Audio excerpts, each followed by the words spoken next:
Non-volatile memories are used to maintain system state even when the system is powered down. In flash memories, long-term storage is achieved by storing charge on a well-insulated conductor called a floating gate, where it will remain stable for years. The floating gate is incorporated in a standard MOSFET, placed between the MOSFET's gate and the MOSFET's channel. If there is no charge stored on the floating plate, the MOSFET can be turned on, in other words, be made to conduct, by placing a voltage V1 on the gate terminal, creating an inversion layer that connects the MOSFET's source and drain terminals. If there is a charge stored on the floating gate, a higher voltage V2 is required to turn on the MOSFET. By setting the gate terminal to a voltage between V1 and V2, we can determine if the floating gate is charged by testing to see if the MOSFET is conducting. In fact, if we can measure the current flowing through the MOSFET, we can determine how much charge is stored on the floating gate, making it possible to store multiple bits of information in one flash cell by varying the amount of charge on its floating gate. Flash cells can be connected in parallel or series to form circuits resembling CMOS, NOR, or NAND gates, allowing for a variety of access architectures suitable for either random or sequential access. Flash memories are very dense, approaching the areal density of DRAMs, particularly when each cell holds multiple bits of information. Read access times for NOR flash memories are similar to that of DRAMs, several tens of nanoseconds. Read times for NAND flash memories are much longer, on the order of 10 microseconds. Write times for all types of flash memories are quite long, since high voltages have to be used to force electrons to cross the insulating barrier surrounding the floating gate. Flash memories can only be written some number of times before the insulating layer is damaged to the point that the floating gate will no longer reliably store charge. Currently, the number of guaranteed writes varies between 100,000 and 1,000,000. To work around this limitation, flash chips contain clever address mapping algorithms so that writes to the same address are actually mapped to different flash cells on each successive write.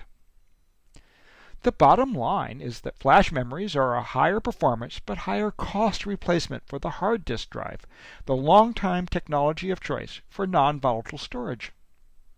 A hard disk drive contains one or more rotating platters coated with a magnetic material.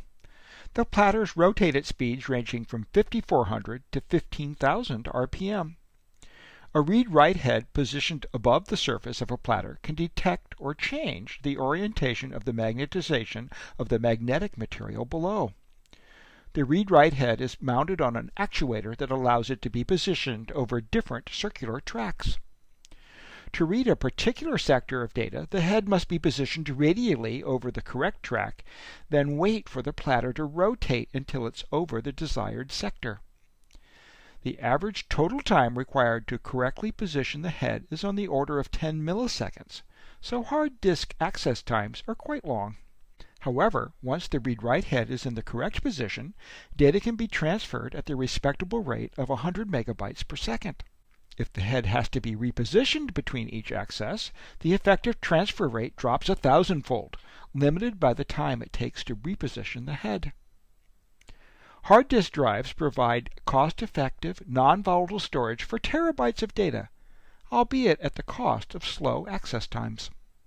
This completes our whirlwind tour of memory technologies. If you'd like to learn a bit more, Wikipedia has useful articles on each type of device. SRAM sizes and access times have kept pace with the improvements in the size and speed of integrated circuits. Interestingly, although capacities and transfer rate for DRAMs and hard disk drives have improved, their initial access times have not improved nearly as rapidly. Thankfully, over the past decade, flash memories have helped fill the performance gap between processor speeds and hard disk drives.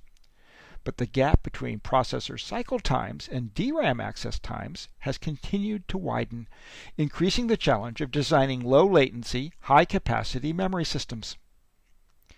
The capacity of the available memory technologies varies over 10 orders of magnitude, and the variation in latencies varies over 8 orders of magnitude. This creates a considerable challenge in figuring out how to navigate the speed versus size trade-offs. Each transition in memory hierarchy shows the same fundamental design choice. We can pick smaller and faster, or larger and slower. This is a bit awkward, actually. Can we figure out how to get the best of both worlds? We want our system to behave as if it had a large, fast, and cheap main memory. Clearly, we can't achieve this goal using any single memory technology. Here's an idea. Can we use a hierarchical system of memories with different trade-offs to achieve close to the same results as a large, fast, cheap memory? Could we arrange for memory locations we're using often to be stored, say, in SRAM and have those accesses be low latency? Could the rest of the data be stored in the larger and slower memory components, moving between the levels when necessary? Let's follow this train of thought and see where it leads us. There are two approaches we might take. The first is to expose the hierarchy, providing some amount of each type of storage, and let the programmer decide how best to allocate the various memory resources for each particular computation.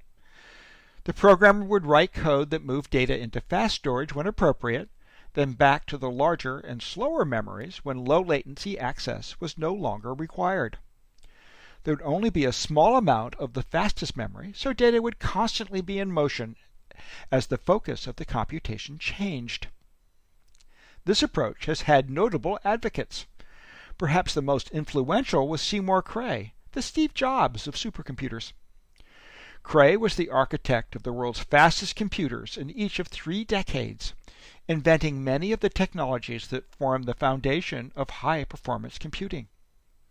His insight into managing the memory hierarchy was to organize data as vectors and move vectors in and out of fast memory under program control. This is actually a good data abstraction for certain types of scientific computing, and his vector machines had the top computing benchmarks for many years. The second alternative is to hide the hierarchy and simply tell the programmer they have a large, uniform address space to use as they wish. The memory system would, behind the scenes, move data between the various levels of the memory hierarchy depending on the usage patterns it detected. This would require circuitry to examine each memory access issued by the CPU to determine where in the hierarchy to find the requested location. And then, if a particular region of addresses was frequently accessed, say when fetching instructions in a loop, the memory would arrange for those accesses to be mapped to the fastest memory component and automatically move the loop instructions there. All of this machinery would be transparent to the programmer. The program would simply fetch instructions and access data, and the memory system would handle the rest. Could the memory system automatically arrange for the right data to be in the right place at the right time? Cray was deeply skeptical of this approach. He famously quipped that you can't fake what you haven't got. Wouldn't the programmer, with her knowledge of how data was going to be used by a particular program, be able to do a better job by explicitly managing the memory hierarchy? It turns out that when running general-purpose programs, it is possible to build an automatically managed, low-latency, high-capacity hierarchical memory system that appears as one large, uniform memory. What's the insight that makes this possible? That's the topic of the next section.